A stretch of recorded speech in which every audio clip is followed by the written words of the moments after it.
प्यारे देशवासियों, नमस्कार।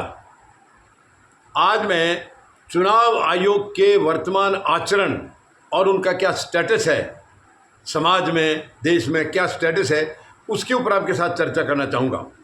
आपको बिल्कुल ये साफ तस्वीर नज़र आ रही होगी कि चुनाव आयोग का जो नकाब था वो पूरी तरह से उतर चुका है। ये हालांकि इनके ऊपर आरोप तो काफ़ी लंबे समय से लग रहे हैं। 2019 में भी खूब आरोप लगे थे कि धांधली हुई है, ईवीएम से धांधली की गई है और कई किस्म के। उसके बाद से लगातार चल रहा है। लेकिन मध्य प्रदेश, राजस्थान और छत्तीसगढ़ के चुनाव में भी तस्वीर बिल्कुल ये लगा था कि वहाँ कांग्रेस के जीतने की पूरी उम्मीद थी, लेकिन पूरा पासा उल्टा पड़ गया। तीनों जगह बीजेपी जीती है। तो ये क्लियर कट नज़र आ गया था कि गड़बड़ है। लेकिन फिर भी मामला कोई ज़्यादा आगे बढ़ा नहीं है। शायद जनता ये भी सोचती थी कि विपक्ष झूठे आरोप लगा रहा है। उसके बाद हरियाणा के जो चुनाव हुए थे, हरियाणा विधानसभा, उसमें क्लियर कट ये जनता को लगने लग गया था, क्योंकि माहौल पूरा कांग्रेस के पक्ष में था, कांग्रेस की सरकार बनने के पक्ष में था।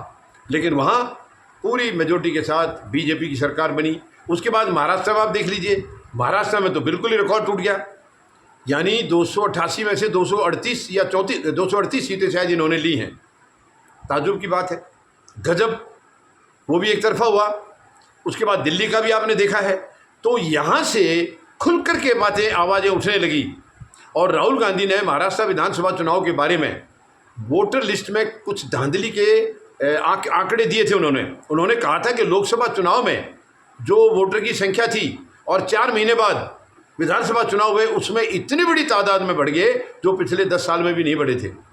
तो वहाँ से एक शक जनता तक आने लग गया, लगने लग गया कि चुनाव आयोग सच में कुछ धांधली कर रहा है।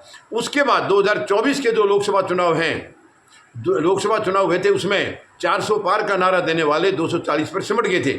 और पता चला है कि वो 240 भी चुनाव आयोग की मेहरबानी से थे, वरना इनके ये भी नहीं आते। और उसमें खुद प्रधानमंत्री महोदय भी अपनी सीट हार रहे थे, ऐसा सामने आया है। लगातार हार रहे थे, बाद में चुनाव को बीच में गिनती को रुकवा करके कुछ किया गया है। चलिए, जैसे भी है, मैं उसका कुछ ये नहीं, लेकिन जो बातें चल रही है मैं वो बता रहा हूँ आपको। इसके बाद जो कर्नाटका की एक लोकसभा सीट के नीचे जो विधानसभा सीटें आती हैं, उनमें से एक विधानसभा सीट महादेवपुरा, उसका राहुल गांधी ने 6 महीने कड़ी मेहनत करके वहाँ के पूरी वोटर लिस्ट की धांधली को उजागर किया। और उसमें ये पता लगा, यानी इस विधानसभा में पूरे सेगमेंट्स में कांग्रेस खूब अच्छी तरह से जीतती आ रही थी। आखिरी वाले सेगमेंट में, यानी वहाँ पर आकर के एक देखिए, जितने और विधानसभा थी सभी में वो जीत रहे थे। सभी में लोकसभा के नीचे जितनी विधानसभा थी सभी में जीत रहे थे।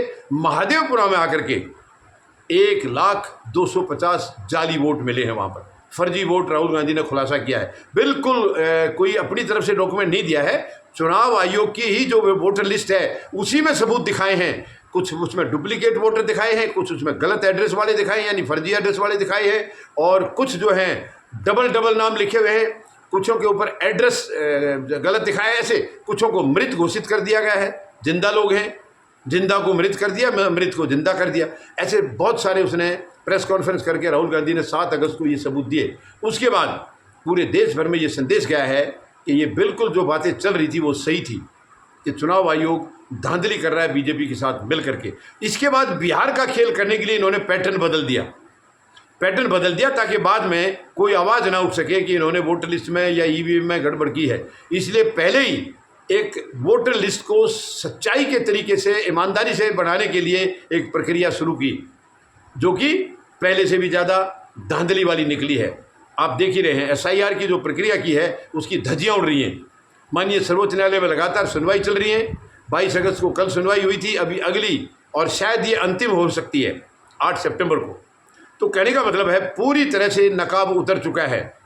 यानी अब बिहार में भी अब जो सामने नज़र आ रहा है, इसमें भी बहुत से ऐसे उम्मीदवार हैं जो जिंदा हैं, उनको मृत घोषित कर दिया।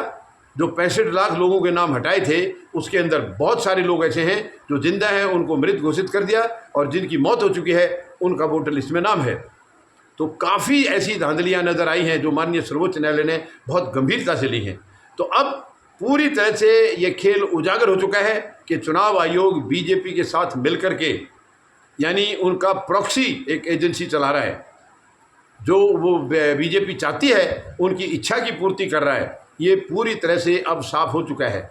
कई उदाहरण आए हैं और राहुल गांधी तो ये भी कह रहे हैं कि कम से कम यानी 65 से 80 सीटों पर गड़बड़ी हुई है लोकसभा के टाइम में, और कई सीटों का तो उन्होंने बोला है मैं अभी बहुत जल्दी खुलासा करूंगा 30-35 सीट का। और ऐसा हुआ तो क्या ये सरकार चलनी चाहिए?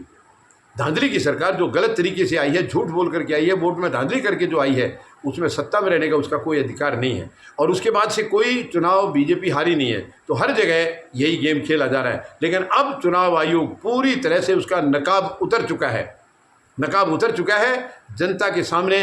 अब वो ये नहीं कर पाएगा जो बीजेपी चाहती थी। तो शायद अब आने वाला समय बीजेपी के लिए बहुत ही खतरनाक होगा, बहुत ही चिंताजनक होगा। और बिहार का चुनाव अब मुझे लगता है कि बीजेपी कहीं आसपास भी शायद नहीं रह पाएगी, क्योंकि जो माहौल आज बना हुआ है पूरी तरह से बीजेपी के खिलाफ है।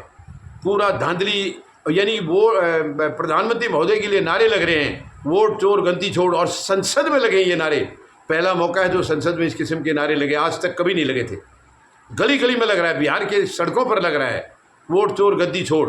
तो ये बहुत ही शर्मनाक है, दुखद है। बीजेपी को इससे सबक लेना चाहिए और इसको ये सोचना चाहिए कि तुम कल देश की जनता के सामने क्या चेहरा लेकर जाओगे। ठीक है, धांधली तो कर लिए तुम, शायद हो सकता है आगे भी कर लो, लेकिन आचरण क्या है तुम्हारा? जनता के सामने तुम्हारा आचरण क्या है? जनता के दिल में तुम्हारे प्रति उनका मान सम्मान क्या है? सच में ये बहुत ही दुखद है। उम्मीद है बीजेपी इससे सबक लेगी और चुनाव आयोग भी इससे सबक लेगा और अपनी छवि को, जो 78 साल में पहली बार इतना डेंट लगा है चुनाव आयोग की छवि पर, शायद इसको बचाने की तरफ कदम उठाएगा, ऐसी मैं उम्मीद लगाता हूं। धन्यवाद। जय जवान, जय किसान, जय हिंद।